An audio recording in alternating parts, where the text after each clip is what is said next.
Hi, everyone. My name is Nanfu Wang. It's a great honor for me to moderate this conversation with you all. I think watching this, this probably is the most meaningful form to honor Brent's life and legacy. And I think if he was here now, he would be proud of this. So thank you for doing that. Thank you. Thank you so much. Yeah. Someone in the film said that Brent's presence is like an elephant. And I feel sometimes when our loved ones are gone, but their presence is always with us since Brent was gone. Like, in what forms or moments that you felt that he is still with you? So I think he has been very, very present through this entire process. I hear his voice all the time, especially in the edit room, because he was a very relentless editor. So he's not somebody that would stop editing until the very last minute. So I think, 3 years of working through 30 years of archives and trying to keep going on this film, he was a constant presence. Definitely, and even going to Ukraine, I remember, after everything kind of calmed down of finding out that he had passed and packing to go to Ukraine and packing my bag, I just remember his voice in my head saying, of course you're taking your camera and keep filming. So I definitely feel he's very present, and there's part of me, Juan and I were talking today, there's a nervousness that when this film is over, it's like, how do you keep him as present as he has been for the last 3 years? I felt we all felt like him being here, and the moments of him dancing with the dog, and all of the moments that he's alive with us, and his impact continue even in this room today, that we felt that. And one, I wanted to ask you, having experienced this, how do you approach work going forward? He was a big supporter of my work, and so that I think is always there. I miss that because he probably spoke more eloquently about my photography than I can do. But I think the part of it, I think I learned to accept that I survive and I'm here. For a while, I couldn't find like that purpose, and I think now this is the work, this is the passion, this is what I want to do, and I know he would want me to continue to do what I do. So I'm still in the field, still working, obviously with Craig more and more. And so I feel like that's the best way I can honor him. I'm curious, because one, I know that you went to journalism school and now you teach at journalism school. What do you feel that was the thing that wasn't taught at journalism school but should be taught? And when you teach now, what are some of the most important things you would tell a student, let's say if they say, I wanted to pursue this kind of a work? Well, definitely they don't teach you how to do this. So I think they teach you how to, the basic reporting. I think part of this is, slowly you build to being able to report in conflict zones or in these situations. I think most of graduate schools or journalism schools are very practical to teach you the basics. But I think this, not exactly this, but protection, how to prepare to go out in the field, because there's a lot that maybe you don't see behind the scenes, but there's preparation, there's research. You need funds, and you need to have everything in place, especially when you go into a conflict zone, because you just don't have the luxury of time. You don't know when things can change very quickly, so you have to be prepared for that. So I don't think, at least when I went to school, I learned that. In terms of students, I am a bit concerned. Now I teach photojournalism and multimedia, and I hate to say it, but I think like the young generation it's losing something that I think I grew up with, which I grew up with listening to the radio and the news, watching TV news at noon with my family, and then watching news at evening. And so I grew up consuming news, being informed, and I feel the generation is being informed in a different way. and sometimes shying away from things like this that can be hard. So I think it's our job to explain to them, and obviously, hopefully, they can focus on civic. It's the civic duty for them to be informed, to know what's happening in their country and their community, and so yeah, we have to meet them halfway. If you can talk about how people should watch stuff, Craig, and you and Brent make, or Sheriff, what you risk so much and produce and bring it back, all of you. Like, how do you wish people would engage with the content that you bring back? I mean, I think for this film in particular, I hope it does have impact. I want it to speak, larger and louder than just Brent. That was always the plan from the very beginning, that we felt Brent represents the risk to journalists right now. And I just hope, I feel very fortunate that HBO supported us from the beginning, because as you know, it's so hard right now to get distribution for documentaries. And we started our career with HBO, and they supported us right away.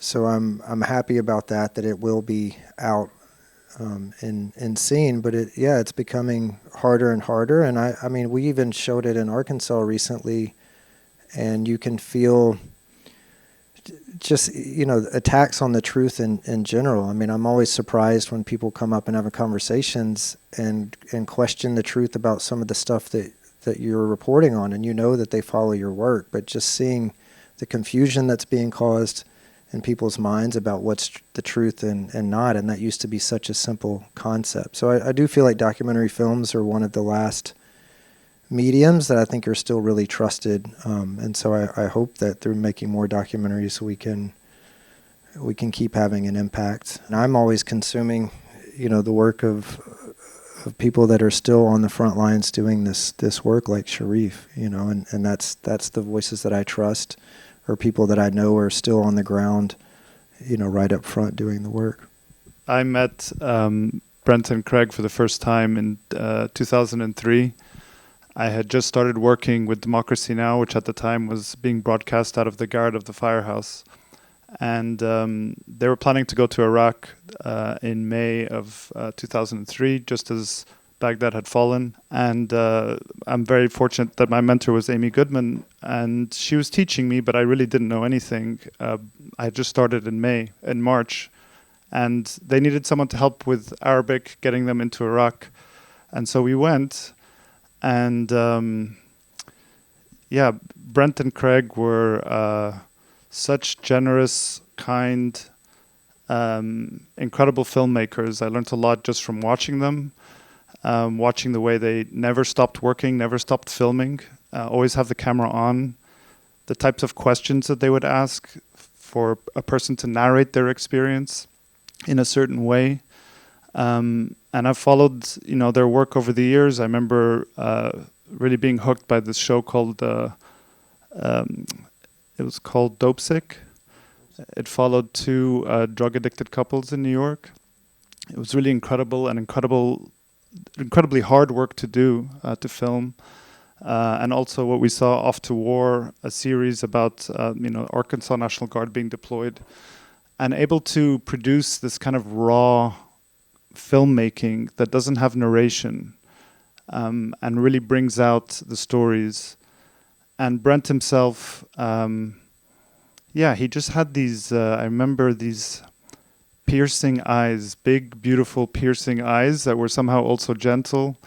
And when he spoke to you, or when you spoke to him, I really felt like I was being listened to. And that's, I think, what made him such a talented filmmaker and a talented journalist. The region that I cover the most is where I'm from. I'm from Egypt, and the place that I've covered the most other than Egypt is Palestine, and specifically Gaza. And obviously journalists are not allowed in since the war began, but we are seeing an unprecedented slaughter of journalists in Gaza. By some counts, it's 250 journalists have been killed, or 270. In the span of less than 2 years. And, we saw some coverage when Brent was killed. CNN, Sky News, the White House commented. we do not see this for Palestinian journalists in Gaza in the same way. And they're being targeted in a way that it endangers all journalists around the world. It doesn't just endanger Palestinian journalists, it doesn't just endanger Arab journalists, it endangers journalists everywhere. A new precedent has been set, and they're not just being killed, they're being openly hunted, targeted, and assassinated. We're in a very, very dangerous moment right now, both in terms of the response by Western governments to this killing, and frankly, by legacy media institutions who have not covered the killing of their colleagues in the way that they should have. So what can we do if there is, like, The independent media is always at the forefront of covering real stories of people on the ground, and they need support. Most independent media places don't have a lot of money. You can support places like Democracy Now!, DCTV, the Renaud brothers. The place where I work now is called Dropsite News. And one of the journalists I was working with, his name is Hossein Shabet. He was a journalist working with Al Jazeera Mubashir as a TV correspondent. He was one of a handful of journalists, Palestinian journalists in Gaza, who never left the north. There was right at the beginning of the war, a mass expulsion order for all Palestinians, over 1 million in the north, to go to the south, and many did, and most journalists did. But a few journalists stayed. And this is where the worst, most brutal offensives of the war were. And Hossam never left. And he was repeatedly targeted, and journalists there are suffering everything that they're covering. So he had been displaced 20 times. He was extremely tired. He was hungry. He didn't have enough to eat. He buried family members. He buried his colleagues. And nevertheless, and he was being openly threatened by the Israeli military. He would receive calls from Israeli military officials telling him to go south, to stop his coverage. And nevertheless, he continued. In October, he was one of 6 journalists that the Israeli military named as militants. They said that these aren't journalists. They're all with Jazeera. They said these are militants. They are Hamas operatives. These were 6 journalists that were covering a particularly brutal offensive called the General's Plan, an ethnic cleansing campaign in the very north of Gaza. So coincidentally, these 6 were the ones that were named. And it was essentially a hit list.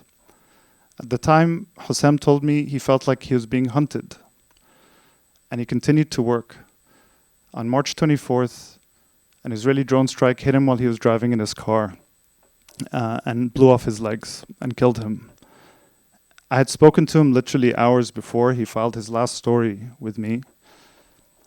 The response by the Israeli military the next day was to openly brag about killing him. And the quote that they said was, "Don't let the press vest fool you." So we're at a level now where journalists are being openly hunted, targeted, assassinated, and the Israeli military is bragging about it. And the reason that they can do this is that there has been 0 consequences for them. They're openly targeting people. And I think that there's been shameful coverage of this by a lot of the Western media institutions. And I think it puts us all in danger for a very long time. I don't know how we come back from this. I'm sorry. I feel all of you, you lost your brother, you lost your friend, you lost your friends, many of them.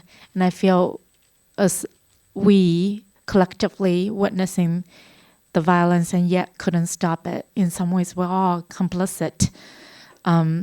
There are times, especially now, and especially listening to stories like this, that it's hard to not feel despair, to not feel whether anything we do or whether the things we do make a difference, even though deep down we know it does. But for me personally, there were times that I question that. And I think of the moment in the film where the guy said, "You and I, we're going to change the world." And sometimes we question that result. And I wonder if you ever had that moment of despair, and how do you make your way out of it? I have many of those moments of despair. and but I think what continues to fuel me to do the work is the people that I report on. So over the last couple of years, I've been reporting on immigration here in the U.S. And I keep in touch with some of the people that collaborated with me in the stories. And then, earlier this year, I had a couple of calls. I follow for almost 9 months. I follow a family of Venezuelans coming, and the mother called me because she was worried about this new presidential order that he said that he was going to take off the CPB-1 visas, and then people were going to be deported, and she was freaking out. And I didn't know what to do. So there are moments of frustration because there's nothing more I can do other than I hope that the story that I did that moment informed people, and you just have to keep up. I feel that's the way I resist. That's the way I fight back. I think every place we've been, you have that moment where you really question if anything you're doing could possibly make a difference. Haiti was one of those places that it just felt so large and difficult, and the suffering was so extreme that, how can any one story that we're doing make any kind of difference? But then, I don't know, I think the relationships that, in this film in particular, to be able to go and just, hear the eulogies that were spoken from people that we had filmed with, and then you realize, like, okay, wow, this really did have an impact, and we didn't organize that military-style homecoming for Brent. That was all guys that we were embedded with from the National Guard in Arkansas who, heard that Brent was coming home and organized that. So, to be able to look back over all these stories that, maybe had some impact, but collectively, you feel like the work does matter, and it is what I think keeps us sane. It's what's kept me sane through this, and you just have to keep chipping away at it and hope that it does make a difference. And I think Wang's teaching now, and we're going to take this film to as many journalism schools as we can and try to keep influencing people to do this work. Totally agree with both of those sentiments. And I think because of what's happening in Gaza now, I've reached a level of despair that I don't know that I'll come out of. But the thing that keeps me going is that people want their voices to be heard. Whether it makes a difference or not, at this point I don't think it is making a difference, because it's been unfolding, live streamed before us for almost 2 years now, and it's not stopping. But the world would be worse off without it. That's how I think about it. And also the process of doing it is, and this is something that the Renaud brothers were very good at, that it's not an extractive process. That you're not just there to take someone's story from them and use it for your own journalistic purpose, but it's a collaborative kind of process, and it's cathartic, and people want to speak. And so just giving them the opportunity to speak. Amy told me right before I went to Iraq, she goes, you have this incredible privilege as a journalist that you can ask questions and just listen. Sometimes there's hope, but the world would be a worse place without these stories, and so I think we need to keep telling them. That's right. I'm going to open up to see if, I have a 10 minutes warning, so questions from the audience. Often documentaries take place where, for someone that knows nothing about the business, it seems like the documentarian is in a place of better economic stratus than the people they're filming. And just on the human level, it seems like, particularly in the Haiti situation, like if I have $10 in my pocket, it's not really going to change my quality of life that much. But seemingly $10 to that person that's crying that they can't feed their kids could make a substantial change in their quality of life at the moment.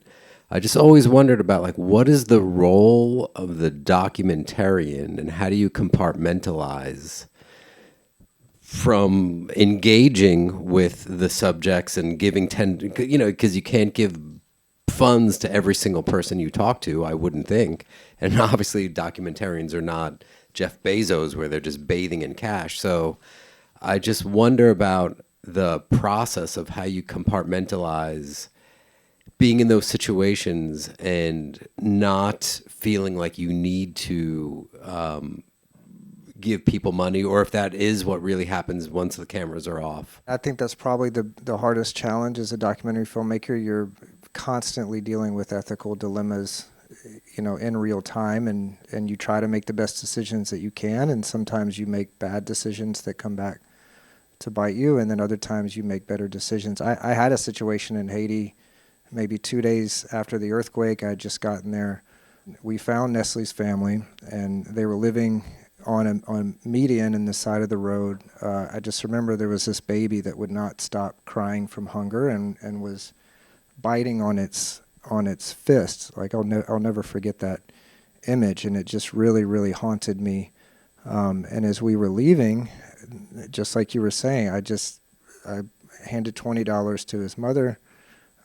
We came back the next day, and the mother had a black eye, and some guy that was there had seen me slip her the $20 and hit her, and it never occurred to me that doing that could cause somebody harm. I mean, that's just one example. I could give a lot, but you're constantly faced with those decisions, and they're always very difficult decisions. But I think ultimately you have to feel like you're there to try to use your camera. Like Sharif said, people want to tell their stories and try to not be extractive and try to do as little as harm as possible and get the story out that can help. Sharif, you know what's going on in Gaza, but if you could get in, would you go in? Why would you go in? Yes, I think I would go for two reasons. One is that to help shoulder the labor of covering this war. Palestinian journalists have had to cover this war alone for 2 years now, and they're being slaughtered while doing it. But a more important reason, I think, I wouldn't go alone, but if there's a group of journalists going, and I would say Western journalists going in, then that is a sort of shield. It acts as a shield that the way the world works, their lives are worth more. Israel probably won't kill them. And so where they go and cover, they're a shield. And I think that's very important as well. The times that I was in Gaza, I would stay in a hotel where mostly foreign journalists are staying. And those hotels were never bombed. The weird thing, I've been in several wars, and the difference in Gaza was two things. Is usually when you're in a conflict zone, you can kind of make decisions about what's a manageable risk, where the front line is, where you're going to go. In Gaza, there is no front line. The whole place is the front line. It's just like a trapped population being bombed from the air. And the other thing about Gaza is that it's all children. There's just children everywhere. Half the population are children. So there's children taking care of other children. There's children in the streets. And that was the most difficult thing for me to see, is children being killed in very brutal ways. But I think, I don't know, it's so dangerous now. It's the most dangerous place on earth for journalists ever in modern history. So to say that I would go, I can have some braggadocio and say, but that's what I mean. I wouldn't go just me if I got access. I think it would have to be a group of journalists, foreign journalists going in. And in that way, there would be some cover. Yeah, thank you so much for sharing this film with us. There's a bunch of us from the NYU News and Documentary program here, and I think Brent's image of, just with the camera and the shotgun mic, I think we'll carry it with us for the rest of our time here. So I thank you for that. There was one component of the film that I'm thinking this out loud, so bear with me. But it's like, I feel like there's been a disenchantment with the West, right? With, its involvement and by proxy involvement with the war, Israel-Palestine war and everything. And there's something actually quite American about Brent, right? And the Amazing Grace soundtrack, and it just like, to me, so I want to thank you for reminding us what an American is as well. And I want to ask you if that was part of the thinking when you were editing the film, or if it just was natural. And yeah. We grew up in Arkansas. I think that's a big part of who we are, and a lot of our storytelling, kept taking us back to where we're from. So I guess it would be hard to keep it out of the film.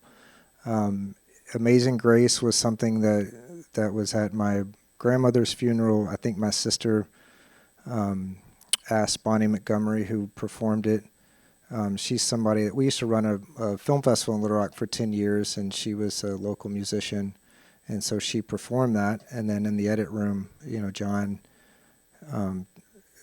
and I talked about this idea of just trying to keep it as organic as possible to everything that we were seeing, and because Brent was a verite filmmaker, and that's what we always did under John.